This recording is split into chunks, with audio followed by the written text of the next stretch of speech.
Bem-vindos ao Minutos Psi, o seu destino para explorar as maravilhas da mente humana e do mundo da psicologia. Aqui, em apenas alguns minutos, você mergulhará em um oceano de conhecimento psicológico, descobrindo insights fascinantes, dicas práticas e histórias inspiradoras. A pulsão. Desde o início de sua obra, Freud menciona o que mais tarde vai ser identificado como pulsão. Segundo o editor britânico de Freud, James Strachey, no prefácio de A Pulsão e seus Destinos. As pulsões, no princípio, apareciam sob outros nomes como excitações, ideias afetivas, impulsos anelantes, estímulos endógenos. Em 3 ensaios sobre a teoria da sexualidade, Freud define o conceito de pulsão. Neste trabalho está exposta como representante psíquico de uma energia que leva ao movimento, ou ainda uma espécie de demanda por ação que seria feita ao psiquismo cuja fonte seria o processo excitatório em um órgão. Há aqui uma distinção entre a fonte da pulsão e o estímulo, sendo este último produzido fora do organismo, e a fonte da pulsão dentro do próprio organismo. Essa pulsão, ao contrário do estímulo, não poderia ser eliminada sendo, pois, contínua, e exigiria que o organismo lidasse com ela. Neste primeiro momento, portanto, Freud acreditava que todas as pulsões levavam ao movimento, e nesse mesmo trabalho fala da pulsão sexual e atribui à sua energia o nome de libido. Também faz menção a pulsões de fome, que, em contrapartida, se relacionariam à necessidade de nutrição. Em O Pequeno Hans encontra-se a discussão sobre uma possível terceira pulsão, a pulsão agressiva. Segundo Freud, tal pulsão teria sido aventada por Adler, e ele discorda desta ideia, ao menos a essa altura de sua teoria, e dá uma explicação distinta à agressividade.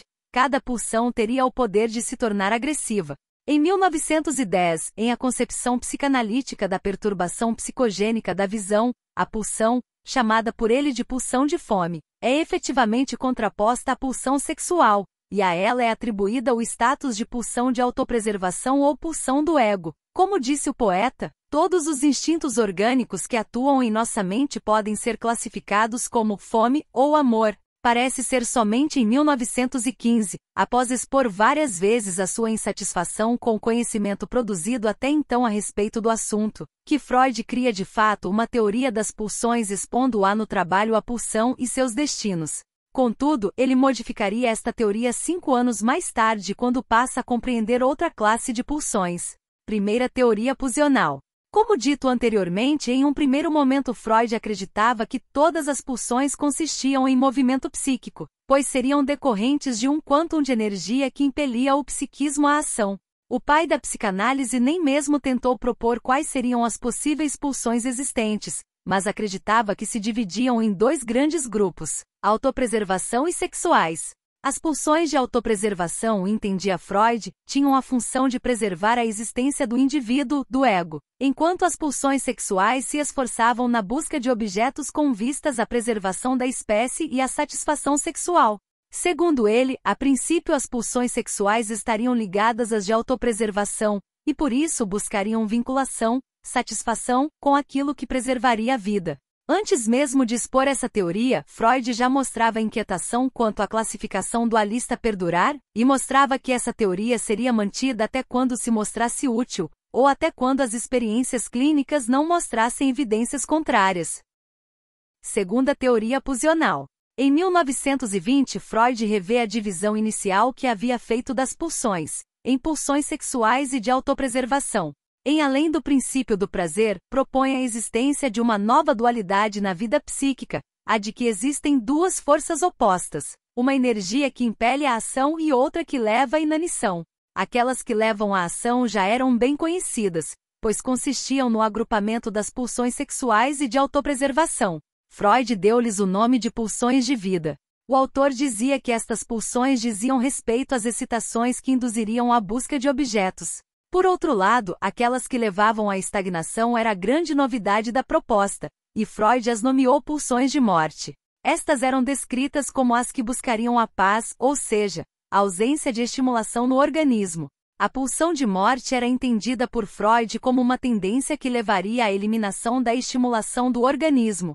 Assim, o trabalho dessa pulsão teria como objetivo a descarga, a falta do novo, a falta de vida, ou seja, a morte. Então, o organismo não teria em sua base constitucional o desejo pela mudança, pois estaria fadado a buscar sempre estados anteriores. A tendência do organismo à mudança e ao progresso seria, portanto, uma aparência enganadora. A verdade é que o organismo estaria apenas a buscar um objetivo antigo por caminhos novos, isto é, por conta da pressão de forças perturbadoras externas. O organismo precisaria fazer um detour da função conservadora para lograr a meta final de conservação de estados antigos. Aí é nesse detour que se encontra o desenvolvimento. Como diria Freud, esses tortuosos caminhos para a morte, fielmente seguidos pelos instintos de conservação, nos apresentariam hoje, portanto, o quadro dos fenômenos da vida.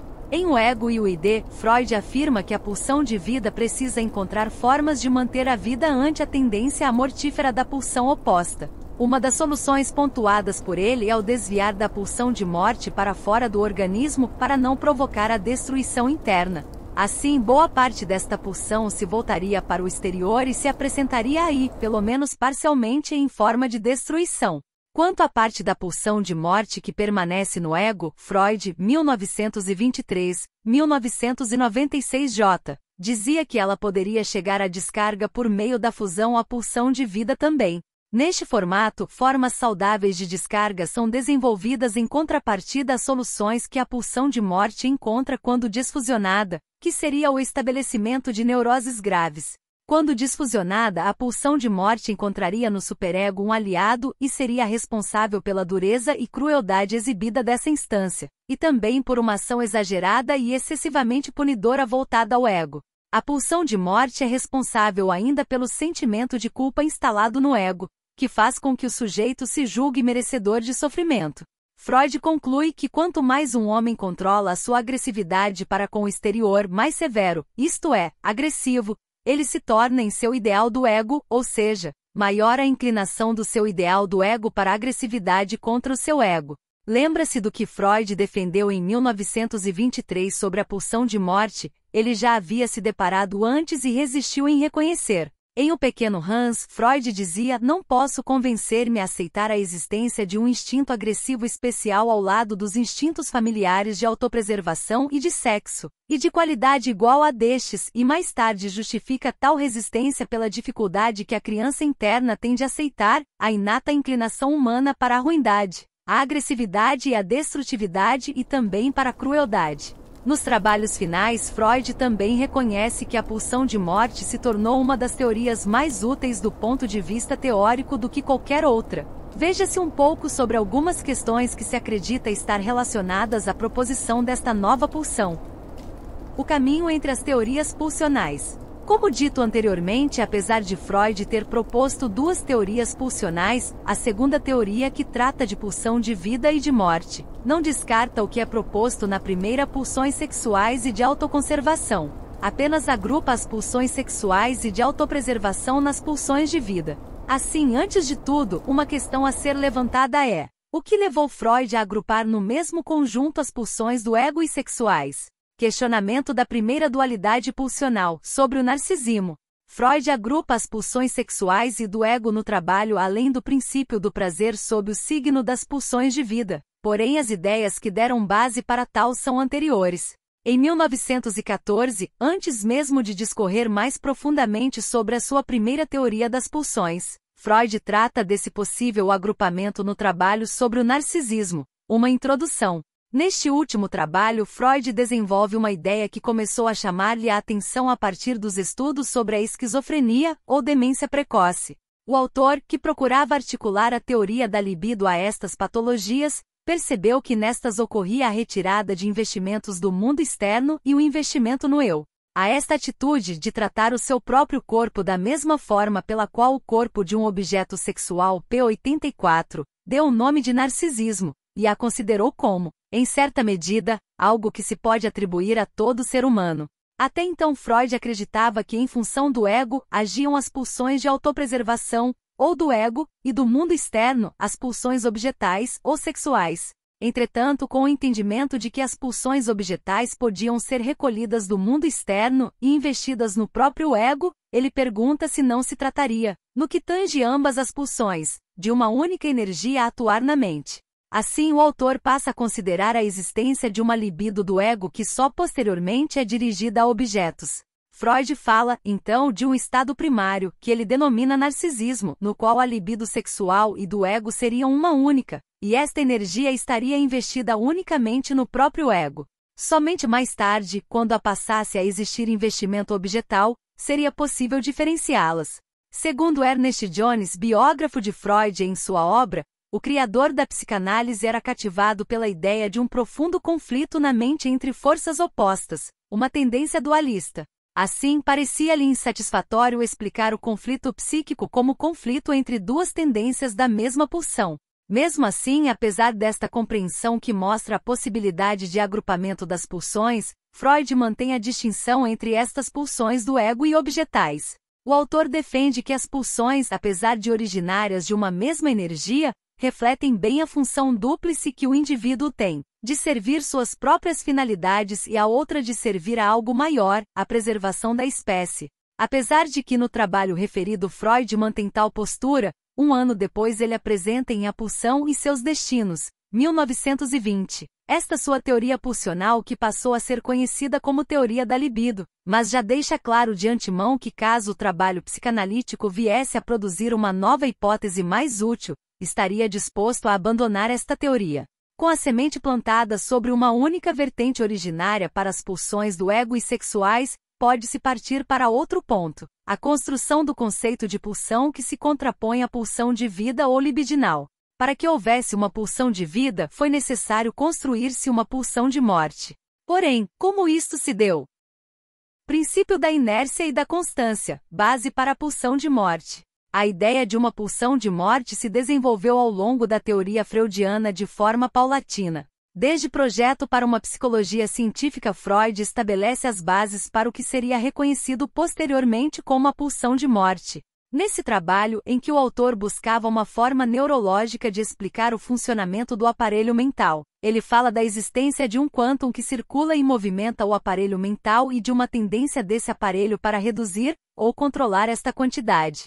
No que tange a tendência para reduzir ou controlar este quantum, Freud apresenta o princípio da inércia e o da constância. O autor discute que há um princípio de inércia neuronal em que os neuronídeos tendem a se livrar de que, sendo que uma quantidade de estímulo, livrar-se da quantidade, ou seja, manter que a zero, consistiria em uma função primária do sistema nervoso, e que o organismo teria, na verdade, que abandonar. O organismo precisaria se acostumar a suportar uma carga de que oriunda das estimulações endógenas, para então poder satisfazer as exigências de vida.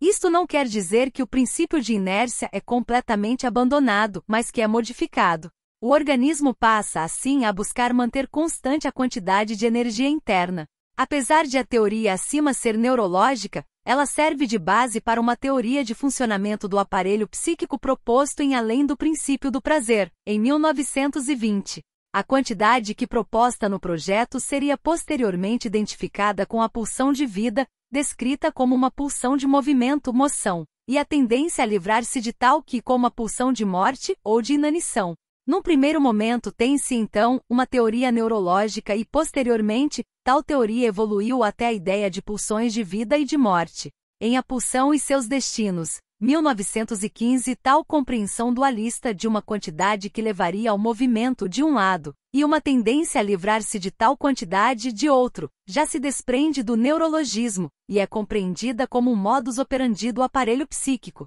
Apenas ainda, não adquirem status de pulsões opostas. Neste último artigo, Freud retoma o princípio da constância e a ideia de que o trabalho do sistema nervoso seria a manutenção dos estímulos no nível mais baixo possível e, assim, atribui ao sistema nervoso a tarefa de dominar estímulos. Ainda considera como pulsão os estímulos que se originam dentro do organismo e criam tensão, e a tendência a reduzir estes estímulos não adquire o status de uma pulsão, mas ainda, apenas de uma função do aparelho mental. Estas pulsões eram aqui divididas entre pulsões do ego e pulsões sexuais, primeira teoria da pulsão. Duas coisas são claramente expostas em A Pulsão e Seus Destinos, e neste momento, sem caráter neurológico ou, pelo menos, inteiramente neurológico. Primeiro, a tendência do organismo a dominar os estímulos. Isto dá base para a construção posteriormente da compulsão à repetição, haja vista que esta busca dominar as pulsões.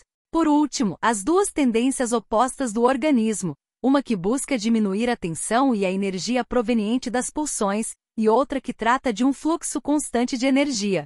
Freud só vai atribuir o status de pulsão ao princípio da constância e aos processos a ele associados, em 1920, em Além do Princípio do Prazer. Nesse trabalho, retoma a ideia já proposta em A Pulsão e seus destinos de que o aparelho mental visa dominar estímulos. Porém, devido aos seus recentes estudos sobre sonhos sujeitos que sofrem neuroses traumáticas, entre outros, esta tendência do organismo tomou novas proporções, pois Freud compreendeu tal tendência como algo básico e fundamental do psiquismo, de forma tal que afirmava que o objetivo de toda a vida é a morte, e que a tendência do organismo à mudança e ao progresso é, na verdade, uma aparência enganadora. O conceito de pulsão de morte tornou-se, para muitos, bastante útil do ponto de vista teórico, pois a partir dele pensou-se ser possível compreender questões como agressividade, autodestruição, culpa, e mesmo entender fenômenos como as psicopatologias contemporâneas. Buscou-se com este trabalho compreender o que levou Freud a propor a teoria pulsional que abarca este conceito de pulsão de morte, e abandonar sua primeira teoria pulsional, teoria da libido. Chegou-se à conclusão de que algumas descobertas teóricas fizeram com que esta teoria fosse substituída por uma nova. Numa primeira perspectiva estão as descobertas que levaram ao questionamento da primeira teoria das pulsões. Entre elas se destaca principalmente o trabalho sobre o narcisismo, uma introdução, 1914, em que o autor propõe que o próprio ego se acha catexizado pela libido, de forma que a energia das pulsões do ego, e não apenas das pulsões objetais, seria libidinal. Essa descoberta levou Freud a pensar que haveria apenas um tipo de pulsão, a libidinal, o que lhe era muito incômodo, pois não lhe pareceu interessante explicar o conflito psíquico entre duas tendências de uma mesma pulsão. Em segundo está a evolução de ideias presentes desde o princípio da obra de Freud e que serviram de base para a nova postulação. Uma dessas ideias é o do princípio da constância, que já era defendido por Freud desde Projeto para uma Psicologia Científica. Outra é a ideia de compulsão à repetição, que Freud começa a pensar em 1914 no seu trabalho Recordar, Repetir e Elaborar. Também pode-se pensar em vivências pessoais pelas quais Freud passou e que especula-se possam ter contribuído para uma mudança de pensamento. De um lado está a Grande Guerra, de 1914 a 1918, de outro, a morte de sua filha Sophie. Observou-se que este conceito não foi aceito unanimemente entre os pós-freudianos. Enquanto alguns o utilizaram para explicar fenômenos como a agressividade, acrescentando ou modificando alguns preceitos. Outros negaram completamente sua existência atribuindo diferentes explicações a questões como a compulsão à repetição e a agressividade.